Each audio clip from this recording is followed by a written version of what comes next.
माझगाव, तळवडे, मळगाव, निरवडेसह आजूबाजूच्या गावात गेले 2 दिवस विजेचा लपंडा सुरू असल्याने शुक्रवारी रात्री ग्रामस्थांच्या भावनांचा उद्रेक झाला।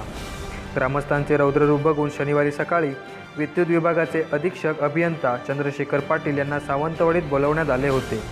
त्यांनी ग्रामस्थ तसेच नेत्यांची समजूत काढत आपल्याच अधिकारी वर्गाला चांगलेच खडे बोल सुनावले। यावेळी ग्रामस्थांसोबत सभापती रवींद्र मडगावकर, जिल्हा परिषद सदस्य उत्तम पांढरे, निरवडे सरपंच प्रमोद गावडे, माजी सभापती अशोक दळवी, स्वाभिमानचे तालुकाध्यक्ष संजू परब, जिल्हा परिषद सदस्य मायकल डिसोजा, शिवसेनेचे तालुका प्रमुख रुपेश राऊळ, राजू परब, उत्तम पांढरे, राजू बेग, मळगाव सरपंच गणेश पेडणेकर, माझगाव सरपंच दिनेश सावंत, संजय कांसे, पंचायत समिती सदस्य पंकज पेडणेकर, बाळा वेजरे आदी उपस्थित होते।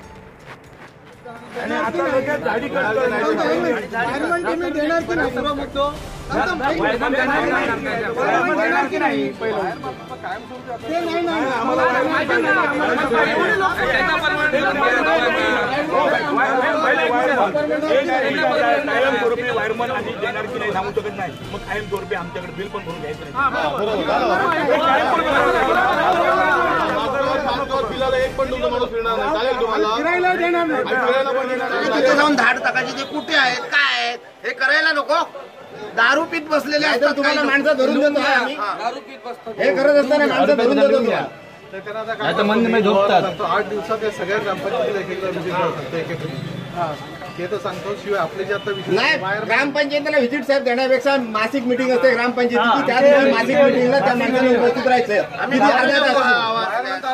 फक्त आता आम्ही त्या दिवशी केला ग्रामपंचायतीनं आम्ही आणून लेटर दिलं, काही मारण्यासाठी 4 दिवसात आम्ही झाडी मारून देतो बोलले, अद्यापपर्यंत नंबर आहे ना, ठीक आहे। मग गाववाल्यांसाठी काय केलं तुमचं? तो रजिस्टर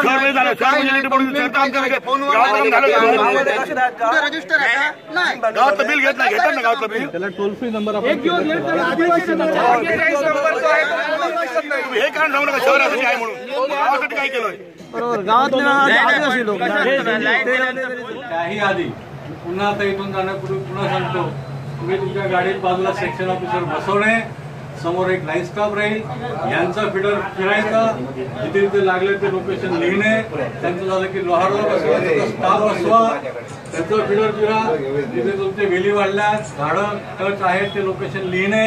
आणि अजून एक तिसरं होत असेल, आज तुम्हाला दिवसभर हेच काम करायचं प्रॅक्टिकली, की मीटिंग आणि फिटिंग आणि पत्र भरपूर झाले आणि तुम्हाला जिथे जिथे हे टच वेली जिथे संपर्कात आहेत, तारांच्या टच होत आहेत, तिथे झाडांच्या फांद्या डाऊटफुल आहे, हे सर्व लिहा आणि ताबडतोबीने वाढवायचे। माझ्याकडनं हे काम हे आज तुमचं व्हायला पाहिजे। त्यांनी जे कामं सांगितलं तुमच्या पद्धतीने करा, माझ्या पद्धतीचं मी जे काम सांगितलं ते व्हायला पाहिजे। लोकांसमोर मला सांगेल, हे लोकांसमोर मला सांगावं वाटतंय किंवा वेळ येते हे दुर्दैव आहे, बाकी काही नाही, यापेक्षा मी काही बोलू शकत नाही। ठीक आहे, जवळजवळ 8 ते 10 दिवस लाईटच नाही आहे। 24 तासातले फक्त 2 तास लाईट असते, 22 तास लाईट नाही आहे। तो या पंचक्रोशीतील लोकांचा उद्रेक झाला आणि गेले 2 दिवस तो MSEB ऑफिसमध्ये आपल्याला पाहायला मिळतो।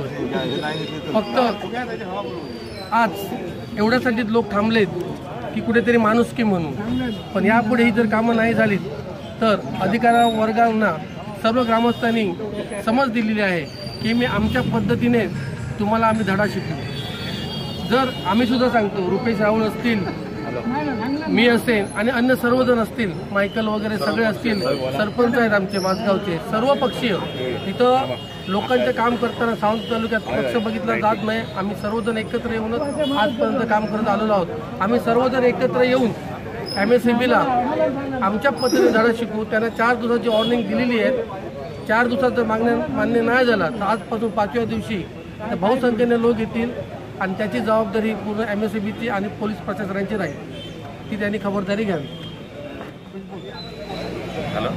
गेले अनेक दिवस सावंतवाडी तालुक्यामध्ये MSEBचा प्रश्न हा बहुसंख्य लोकांना त्रासदायक ठरलेला आहे। ग्रामीण भागामध्ये बघितलं तर मोठ्या संख्येने नाराजगी आहे, कारण ग्रामीण भागामध्ये एखाद्या गावात 4-4 दिवस लाईट नसते, असे प्रश्न ग्रामीण भागामध्ये भेडसावत आहेत।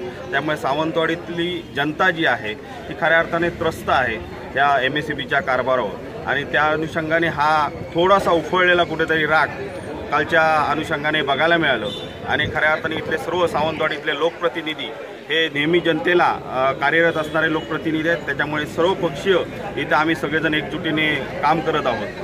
आणि काल हा भेडसावला असताना संजीव परब असतील, मायकल डिसूजा असतील, अशोक दळवी साहेब असतील, हे सर्व मंडळी इथं आली होती आणि त्या अनुषंगाने ते प्रश्न अधिकाऱ्यांनी आज भेट दिली. अधिकाऱ्यांनी अनेक प्रश्न आमच्या इथल्या सर्व जनतेने सोडवण्याचा प्रयत्न केला आणि ते मांडलेले आहेत. नक्कीच अधिकारी सोडवतील अशी आशा व्यक्त करतो. अन्यथा मात्र नाही सोडवले तर नक्कीच तीव्र आंदोलन इथे 5व्या दिवशी केलं जाईल, हा इथे अधिकाऱ्यांना आम्ही समज दिलेला आहे.